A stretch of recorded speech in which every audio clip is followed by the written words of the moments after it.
எண்ணற்ற அவதாரங்கள் இந்த பூலோகத்துல வந்திருக்கு.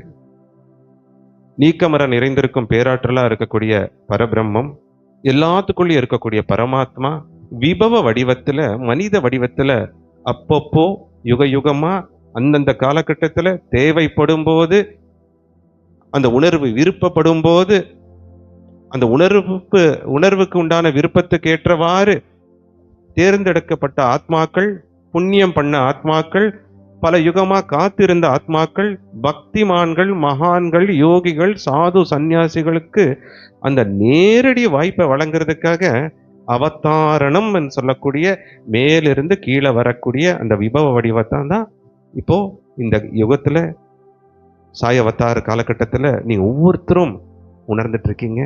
அந்த நேரடியான சந்திப்புக்கூடிய அந்த வாய்ப்பும் கிடைச்சிருக்கு. ஆனா இருந்தாலும் பகவத் பிராப்தம் கிடைச்சதுக்கு அப்புறம் கூட ஆத்மாக்கள் ஏனோ மாயையில வசப்பட்டு கொடுத்ததெல்லாம் கடவுள் கொடுத்ததுதான் அப்படின்னு தெரிஞ்சு கூட கடவுளே நம்மளுக்காக மனித வடிவில் வந்திருக்கார், என்னையும் கடவுள்னு சொல்றார். கடவுளை உணர வைக்கிறேன்னு சொல்லல, என்னையும் கடவுளுங்கிற அந்த நேரடியான பகிரங்கமான அந்த அதிகாரபூர்வமான அந்த அந்த அறிவிப்பை வழங்குறார். இருந்தாலும் மனம் சஞ்சலமாவே இருக்கு. தியாகம் பண்றதுக்கு மனம் தயங்குது. இதுக்கும் போகம்தான் காரணம், இதுக்கும் பற்றுதல் தான் காரணம், பயமே இதுக்கு காரணம். ஏன்னா ஒவ்வொருத்தரும் தெரிஞ்சுக்கணும், எந்த ஒரு பக்தன், எந்த ஒரு ஆத்மா பயம் பதட்டம் இல்லாம இருக்காரோ அவரே பிரியமான பக்தன்னு கிருஷ்ண உணர்வு சொல்லுது.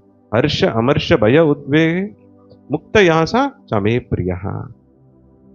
சுகதுக்கத்திலையும் சமநிலையில் இருக்கக்கூடியவர்களும், பயம் மற்றும் கவலை இல்லாத நிலையில் இருப்பவர்களும், துறந்தவர்களும் அவர்களே எனது பிரியமான பக்தர்கள் என்று கிருஷ்ணா பகவத்கீதையில பக்தி யோகத்துல கிருஷ்ண உணர்வு சொல்லுது. இப்போ பயம் இல்லாத நிலையே தன்னலமற்ற நிலை. தன்னலமற்ற நிலை தான் பயம் இல்லாத நிலை கொடுக்கும். இன்னைக்கு நிறைய பயம் இருக்கு. நான் சொன்னேன், இருக்கிறதுலே பெரிய பயம் மரண பயம், காயே கிரந்தாத பயம். இந்த காயம் போயிடுமோ போயிடுமோ, எல்லாம் ஆத்மா, யாருக்கும் அழிவில்லை, எல்லாம் பூர்ணம் அப்படின்னு தெரிந்து கூட இது போயிருமோ போயிருமோன்ற அந்த பயம். அந்த மரண பயத்தை மரணத்தை இல்லை, யாரு மரண பயத்தை ஜெயிச்சுக்கிட்டாங்களோ, அதை வென்றுட்டாங்களோ, முழுமையான ஆத்ம சமர்ப்பணம் அந்த பரபிரம்மத்துக்கு அது நடந்துருச்சோ, அன்னிலேருந்து அவங்க எடுக்கக்கூடிய சங்கல்பத்துக்கு இந்த பிரபஞ்சமே அவங்க பின்னாடி இருந்து எல்லாத்தையும் அவங்களுக்கு சரி பண்ணி கொடுக்கும்.